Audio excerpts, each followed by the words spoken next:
오늘의 사연 시작하겠습니다.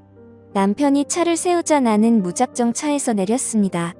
남편은 내가 내리자마자 그대로 차를 몰고 내 눈앞에서 흔적도 없이 사라져 버렸습니다.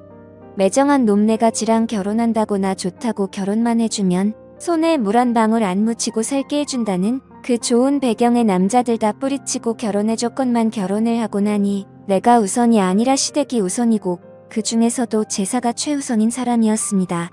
아무리 조상님이라지만 죽은 사람한테 뭐 그렇게 정성을 들이는지 지 마누라인 살아있는 나한테는 이렇게 개똥처럼 대하면서 말입니다.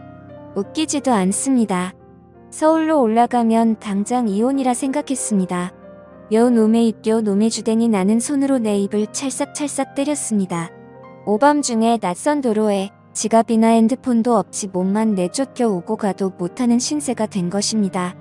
아무리 화가 나도 이성적으로 내 핸드폰과 지갑이 들어있는 가방을 가지고 내렸어야 했는데 밤새 걸어서 서울까지 가야 하는 건가 생각하니 내 신세가 처량했습니다. 모든 일의 화근은 내 입에서 시작되었습니다. 그냥 입 닫고 조용히 갔으면 지금쯤은 집에서 편하게 발 닫고 잠이나 자고 있을 텐데 속이 부글부글 끓어도 끝까지 참았어야 했는데 남편이란 작자가 어떤 사람인지 모르는 것도 아니고 한두 번 당한 것도 아닌데 나는 오늘도 홧김에 성질대로 하다가 남편의 복수에 제대로 당했습니다. 밤이 늦어 도로에 운행하는 차도 없고 길눈이 어두워 여기가 어디쯤인지 얼마나 더 가야 집에 도착할 수 있는지도 모르는 상황에서 남편 욕밖에 안 나왔습니다. 나쁜 놈이 가란다고 진짜 가냐? 싶더군요. 한참을 걷다가 지쳐 길가에 앉아있던 나는 멀리서 반짝이는 불빛을 보고 히치하이킹을 해야겠다고 생각하고는 벌떡 일어났습니다. 10톤 트럭이었습니다. 평소 저런 큰 트럭도 한번 타보고 싶긴 했는데 이런 식으로 타고 싶은 건 아니긴 했는데 그러나 찬밥 더운 밥가릴 처지가 아니었습니다. 설까 싶었지만 간절한 마음으로 머리 위로 손을 들어 마구 흔들었습니다. 그러나 그 차는 나를 그냥 쌩 지나쳐갔고 이런 나쁜 놈아 너도 내 남편이랑 똑같은 놈이다. 저는 트럭에다 대고 고래고래 소리를 질렀습니다. 띡 저만 취해서 트럭이 멈춰섰습니다. 설마 나를 태워준다는 건가? 저는 냅다 뛰어 트럭으로 가 차문을 열고 조수석으로 올라탔습니다. 고맙습니다.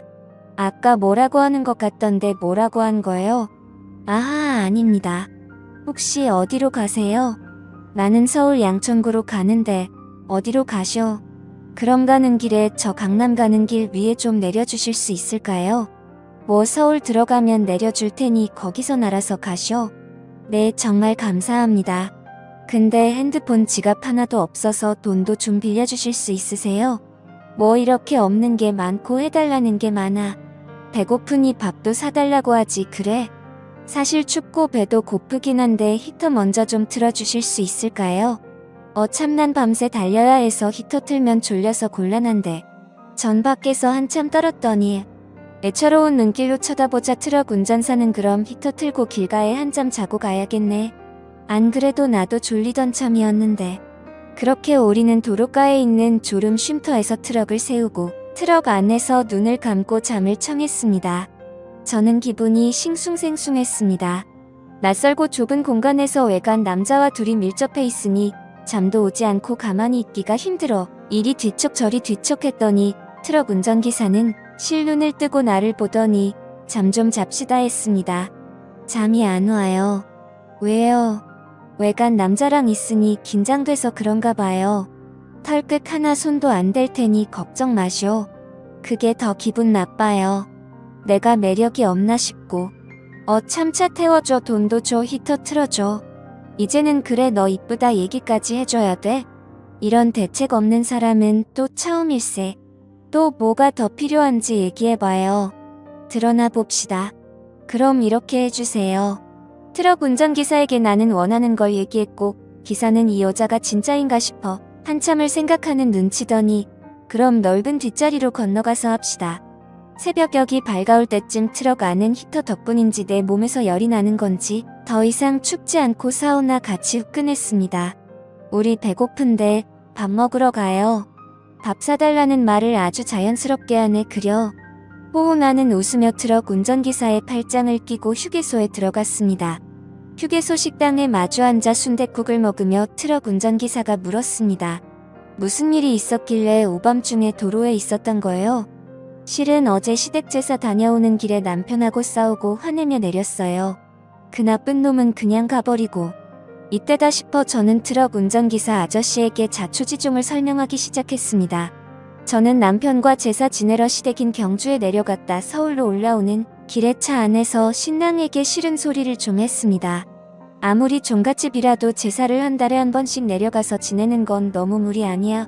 내가 집에서 쉬는 것도 아니고 맞벌이 하면 적어도 어머니가 장이라도 봐주셔야 하는 거 아니야?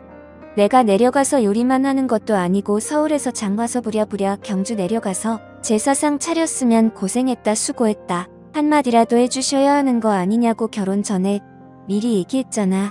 우리 집 제사 12번 다달이 있다. 며느리가 너 혼자뿐이니 힘들 텐데 할 수 있겠냐? 못한다고 하면 나도 결혼할 수 없다. 그랬더니 내가 할 수 있다 결혼해달라고 졸라놓고는 이제 와서 누구를 탓해. 그래도 이건 너무하잖아. 시어머니랑 신우 2명 당신까지 모두 도와주면 그렇게 힘들지는 않을 거라면 난 당신 믿고 결혼한 건데 아버님은 당신 데리고 동네 어른들한테 인사시킨다고 데려가 버리고 어머니는 허리 아파서 못한다. 신우들은 여행 갔다. 애 어려서 못 온다. 결국엔 제사상 나 혼자 다 준비하고 차리는 게 한두 번이야. 엄밀히 말하면 나는 당신의 핏줄도 아닌데 내가 왜 그 고생을 해야 하냐고. 나 식모로 부려먹으려고 결혼한 거야? 그래서 고생 많을 거라고. 집도 당신 이름으로 사주시고 부모님도 할 만큼 하셨잖아. 받을 만큼 받고는 좋아서 입이 벌어진 게 누군데 이제 와서 못한다고. 누가 보면 몇십 년 혼자 제사상 차린 줄 알겠어. 이제 1년도 안 됐는데. 더러워서 그놈의 집 가져가고 결혼 물러. 난 제사상을 내가 준비한다는 게 불만이 아니라 애초에 약속이랑 다르게 모두 남을 나라 하는 당신 포함 시댁 식구들 태도에 불만이라는 거야. 나도 너 이러는 거 질린다. 걸빗하면 결혼 무른다는 이 시댁을 우습게 보는 태도며 이래서 내가 결혼을 안 하려고 했는데 어린 거 너무 티내지 마라. 차 세워. 나 내릴 거야. 자초지정을 다 들은 트럭 기사는 무슨 말을 하려다가 입을 꾹 다물었습니다. 표정을 보아하니 분명 내가 잘못했네 라는 뉘앙스로 한마디 하려다 괜히 참견해서 일 키우고 싶지 않았는지 그냥 그랬구먼 하고 고개만 끄덕이고 말더군요. 분명 이 아저씨는 할 말 안 할 말 구분도 할 줄 알고 역시 연륜이 있으니 사람에 대해 파악하는 것도 빠르고 대처도 잘하는 것 같습니다. 이 아저씨가 뒤로 한 발 물러서니 순간에 제 화를 누그러뜨리는데도 효과가 좋았습니다. 그러니 남편과 달리 부딪히지 않았습니다. 저도 물론 제가 어느 정도 잘못했다는 것도 알고 억지를 부리는 것도 알고 있는데 다 알고 있으면서도 이렇게 물러서니 오히려 제가 좀 멋쩍어지는 느낌이었습니다. 그나저나 저는 아무래도 좋았습니다. 그 아저씨의 외모가 제 이상형과 부합하기도 했고 덕분에 오랜만에 쿵짝 맞는 사람을 만났으니 말입니다. 이런 기회가 흔한 것도 아니고. 혹시 결혼하셨어요? 했지. 애도 벌써 다 커서 지 밥벌이 하는데. 사모님이랑 금술은 좋으세요? 우리 마누라하고는 사별한 지 몇 년 됐어. 살아있을 때는 금술이 좋았지. 그러실 것 같아요. 아내분 그릴 때 어떻게 하세요? 뭐 어쩔 수 있나. 죽은 사람이 살아 돌아올 수 있는 것도 아니고. 외로우시겠다.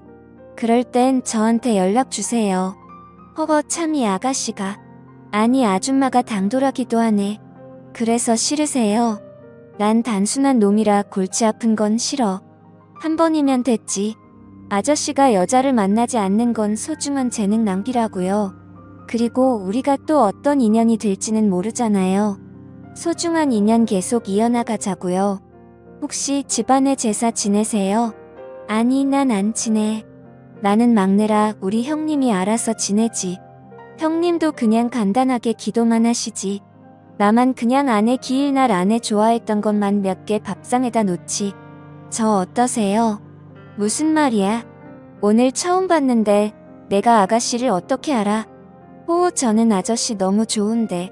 이대로 헤어지기는 너무 아쉬운데 여기 앞에 있는 전화번호로 연락드리면 되죠? 전화 드릴게요. 자주 만나요, 우리. 트럭에 타고 기사가 시동을 걸고 출발하려고 하자 저는 기사의 손을 잡으며 밥을 먹어서 졸린데 조금만 더 쉬었다 가요.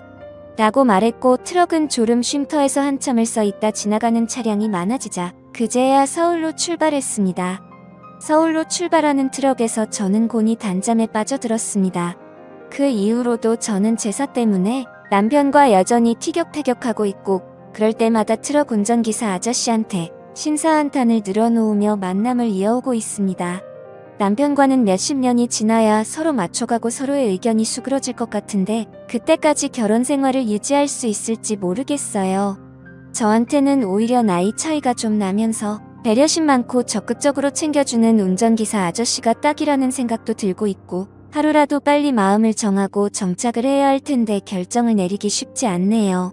제가 남은 생을 행복하게 살아가려면 어떤 선택이 현명할까요? 사연을 들어주셔서 감사합니다.